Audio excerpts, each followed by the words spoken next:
You have some time to look at questions 1 to 7 now.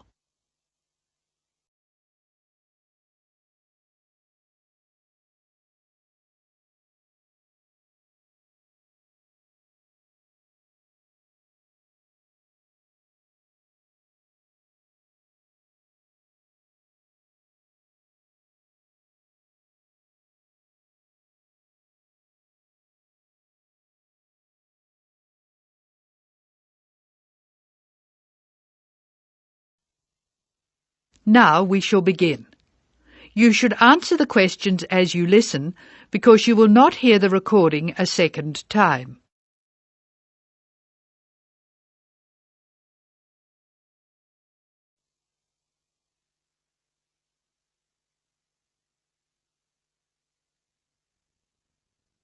Now listen carefully and answer questions 1 to 7.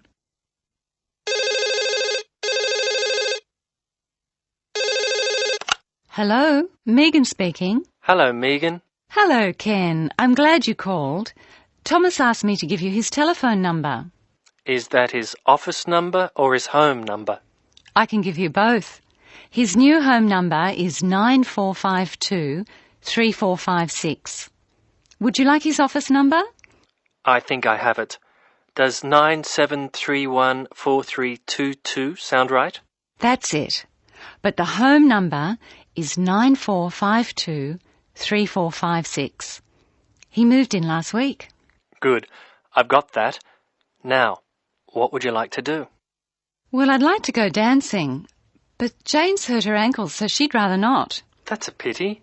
I guess it means she doesn't want to play tennis either. That's right. She says it's okay to go bowling if we don't expect her to do well. Okay, let's do it. I guess we can go dancing some other time. Well, I booked us some time at the bowling alley of Entertainment City. Do you know it? Is it on Smith Street? Down near the university? That's right. It's on the corner of Smith Street and Bridge Road. What time did you book for? The first booking I could get was 8 o'clock. Okay, it's 7 now. What do you want to do first? Well, I think we should leave now. We can meet at the bowling alley. I can't be that quick. I have to call Thomas to start with, and I need to get changed. Okay, I think I'll leave in 10 minutes and meet you in there. That makes sense. I'll take my car, so I'll be quite quick. I'll be out of here in half an hour. Okay. You're so lucky to have a car. You can get around so easily. Well, yes and no. I often spend ages driving around trying to find a park. The traffic can be very bad. Well, that won't be a problem for me because I'll take the bus. It goes right past my door and I'll have plenty of time. Sounds good. Who else is coming? I think nearly everyone from the afternoon class will be there. Which class? The big maths class or the afternoon tutorial? The maths class. What's more, we get a concession for large numbers. That's good. I'm trying to keep my expenses down this month. So am I. I expect tonight will cost about $20. You must be good with money. I expect it to come to, nearly $40. So how are you going to manage that? Well, the bus is cheap, and if I come home early, I won't have time to spend too much. In any case, I have to be up early tomorrow morning, so I'd really better try to get home by about 11. That reminds me, I have to phone the taxi company for my mother. Goodbye, Megan. I'll see you later. Goodbye, Ken. Ken calls the taxi company.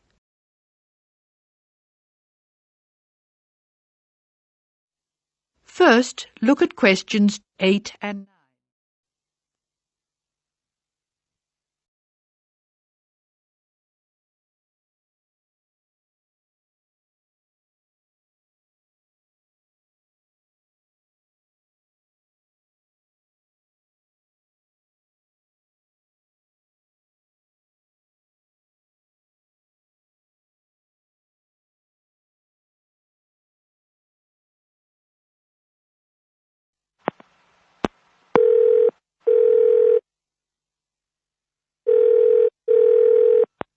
Thank you for calling Acme Cabs. Please follow the instructions on the tape. If you wish to order a cab now, press 1. If you have placed an order previously, press 2. If you wish to make an advance order, press 3. Please be ready to tell us your street number and name. If you wish to speak to the radio room supervisor, press 4. If you want to inquire about lost property, press 5. If you want to order a taxi equipped to carry wheelchairs, press 6. Your call is very important. Please stay on the line for the next available order taker. Hello, I think I left something in one of your cabs on Thursday. It was a brown paper package with an address written on it in green ink. Has anyone handed it in? That is the end of part 1. You now have half a minute to check your answers.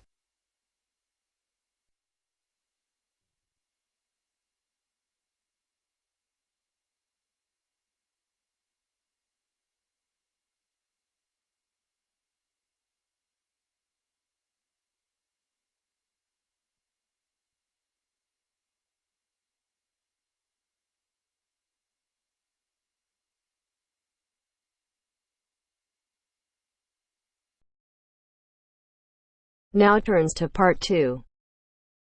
Part 2. You will hear a talk by a tour guide. First, you will have some time to look at questions 11 to 17.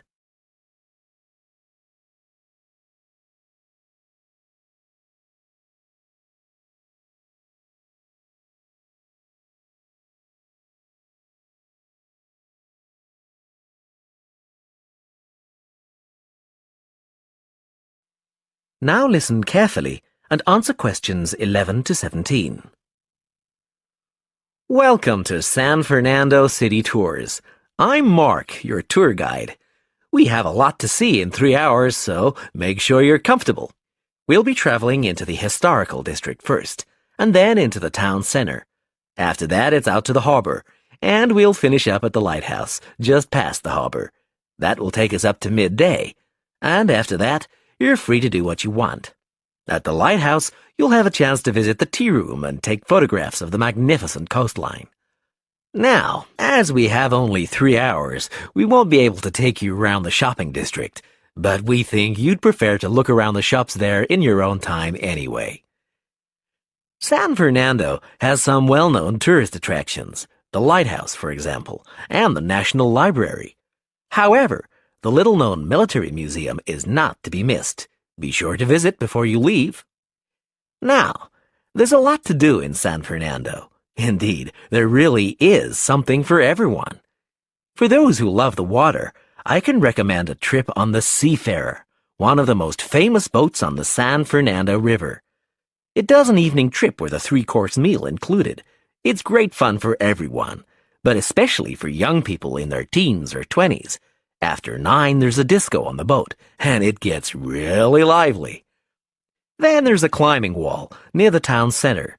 It's incredibly popular, with a large wall for expert climbers and a smaller wall for novices. There's a junior wall and a creche, so it's a great day out for those of you with kids.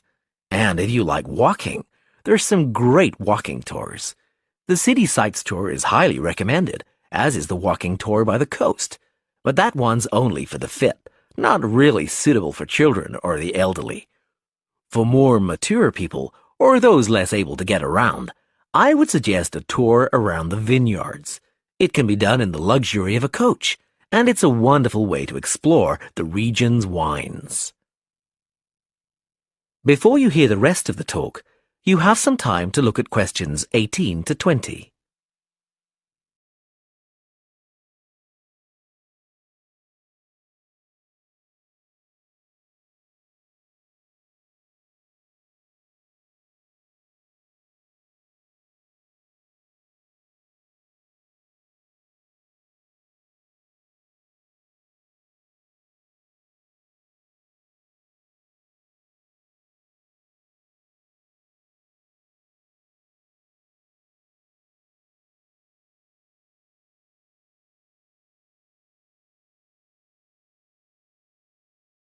Now listen and answer questions 18 to 20. Naturally, there's a charge for all these attractions, but you can get 15% off if you have an Explorer Pass. If you don't have a pass but would like one, the driver here has application forms. Just ask him for one and fill it out while on the tour. Then you hand it into the tour office. Normally, it costs $10, but this year it's just $7. When you hand it in, you'll get your picture taken for the card on the spot, and then your card is ready to use. Remember to show it whenever you pay for anything. The discounts apply not just to tourist attractions, but some bars and restaurants. Basically, everywhere you see a red Explorer symbol. Ah, we're coming up to the historical district now. If you'd like to look at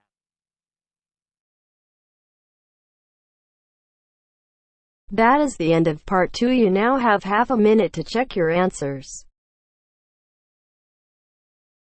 You now have half a minute to check your answers.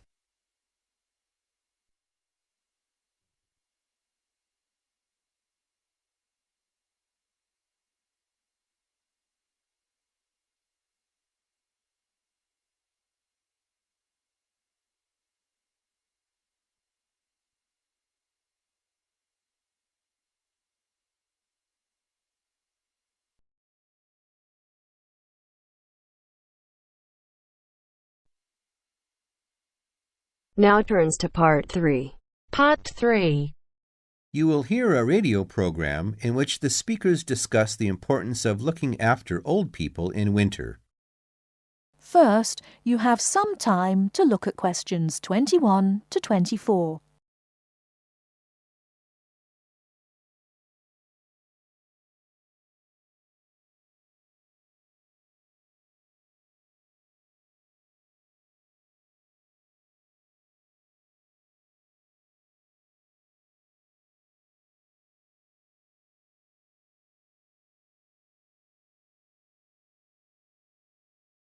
Now, listen carefully and answer questions 21 to 24. Now listen and answer the questions. Nobody likes cold weather, but for old people it can be particularly uncomfortable and dangerous. They can become cold without even noticing it. To keep warm, they may need help from friends and neighbors like you. To find out how we can help, we've invited a representative from the Social Service Department at the Town Hall to talk about the Winter Warmth Code campaign. Mr. Hastings, can I first ask you why it is so important to keep an eye on elderly people during cold weather such as we've been having lately? Yes. There are two main reasons. First, the old suffer from the cold more than the rest of us. They're not as active or strong as you and me, and it's harder for them to keep warm. This can lead to all sorts of complications. They have less resistance to infection. The quality of their lives is badly affected, and in extreme cases, they may need to be hospitalized. According to the newspapers, old people are actually dying of the cold. Is this true? I'm afraid it is. I said before there were two main reasons why we should keep an eye on old people. Well, the other major problem is that so many pensioners cannot afford to heat their homes properly. Before you hear the rest of the talk, you have some time to look at questions 25 to 30.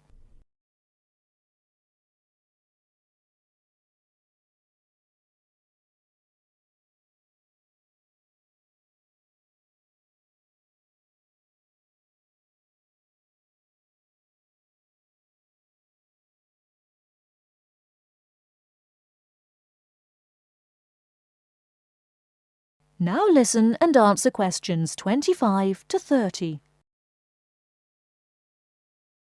They may already be living in difficult circumstances. Then, in an exceptionally cold winter such as this one, they may just not have enough money to pay for the extra heating necessary. It seems terrible that in a society such as ours, this should be happening. It is. And what the Winter Warmth Code campaign aims to do is to bring this problem to the attention not only of the government, but of everybody else in society. We all have a duty towards our old people to make sure that they do not suffer in this cold weather. So now to the practical side of things. What can we do to help? Well, we all know someone old, a relative maybe, a neighbor, someone living round the corner. We should adopt that person and make sure that we spare a few minutes every day to check that everything is okay. Make sure, even if the old person is not actually ill, that he or she is not suffering. Check when you go inside that the house or flat doesn't feel cold to you. It's a good idea to try to feel some part of their body, like their face or hands. Old people can become cold without even noticing it, you know. Okay. And if a person is too poor to afford to heat the house or flat? The best thing then is for the old person to live in one room only and to make sure that that one room is warm. Check that the bed is on an inside wall. Move it yourself if necessary. Check the room for drafts. A lot of cold air gets into the room through old windows or badly fitting doors. Is food important? Yes. Make sure that the old person is eating well. You could help by cooking for them or doing the shopping. Remember, a good hot meal a day makes a big difference. Also, make sure that they are well dressed. Old people need to wear more layers of clothes than we do, particularly at night. One last question, Mr. Hastings. Is there nothing the state can do to help? Oh, yes, indeed. Contact your town hall to find out about local organizations already involved in this kind of work. If there is a local Meals on Wheels service, for instance, you could get your adopted old person on the list. Then, of course, there are also many state benefits which an old person could be entitled to, and which he or she doesn't know about, and which therefore he or she is not claiming. An extra problem here is that it can often be complicated, and old people don't like going to Social Security offices to fill in forms and all that. You can help by finding out for them what possibilities exist for claiming a little extra money from the government, then applying for it for them. That little extra could make all the difference. Yes, indeed. Well, Mr. Hastings, thank you for coming in and talking to us today. Thank you. That is the end of part 3. You now have half a minute to check your answers.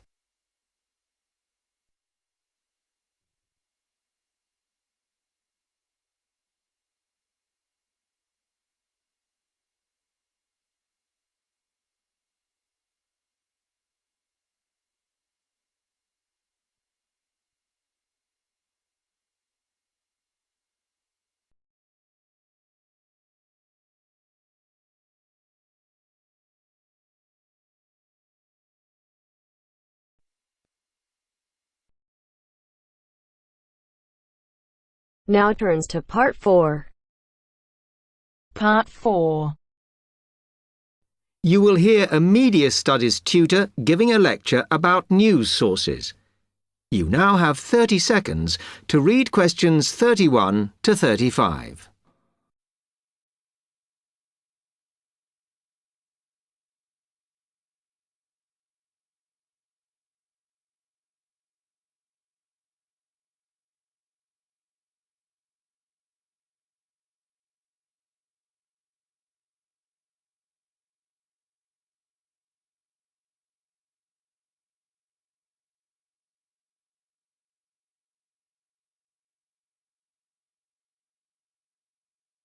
Okay, now many of you will have heard about the predicted death of newspapers, as people increasingly access the TV and the Internet for their news.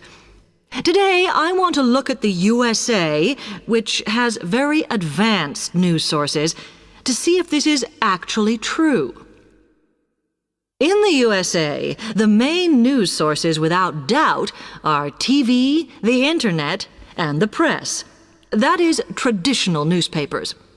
And although they are each surviving and growing, They are also changing. Obviously, TV news has been around for a while, and the early evening bulletins when people get in from work are very popular. I suppose we traditionally think of the morning newspaper arriving on our doorstep with the daily news. Interestingly, this is not borne out by the statistics, which show that readership in the U.S. is much higher when people have time to relax, when they're not working, especially on Sundays. The Internet is also a popular weekend activity, but shows no variation with weekday access. So people are using the different sources in different ways. Interestingly, local radio has been hit less by the grip of quite strong local newspapers than by the Internet, which is seen to offer a better regional service.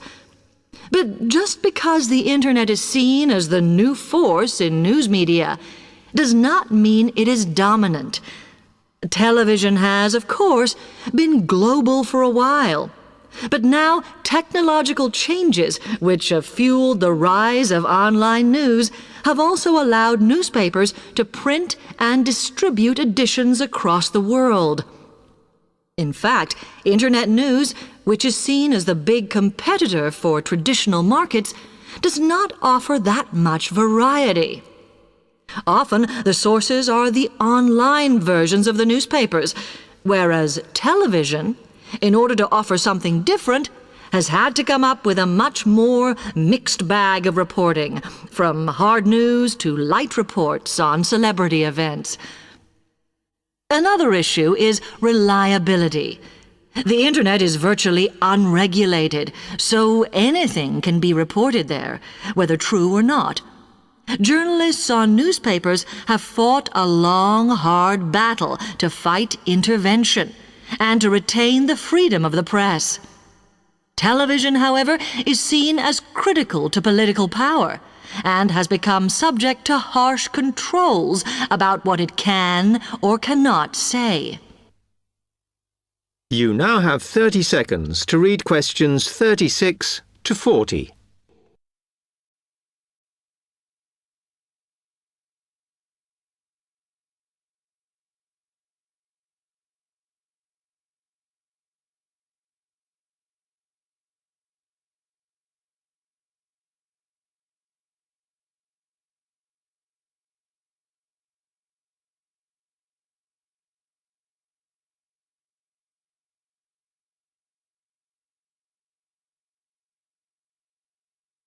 Now, one very critical factor in keeping newspapers alive and well in the USA has been their approach to advertising.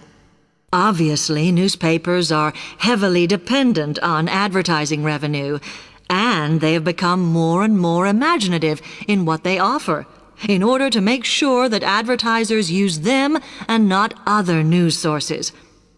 This has meant that, contrary to popular belief, newspapers now have a significantly higher profit margin than the rest of American industry. So, how have they managed to raise advertising revenue in this way? Well, they have put a lot of effort into developing and maintaining a very strong association with the retail trade. And they've come up with a winner. A critical tool in their sales plan has been suggesting that the adverts they run can have vouchers. This has been enormously effective because they have found that not only do more people buy the paper to get the discounts, but also that this inevitably means much higher sales for the clients who advertised. As well as doing this, the newspapers have also introduced aggressive sales campaigns over the last few years.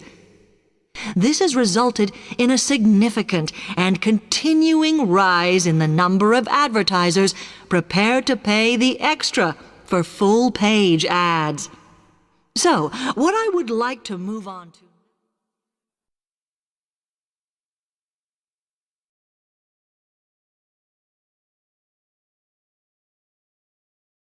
That is the end of part 4. You now have half a minute to check your answers.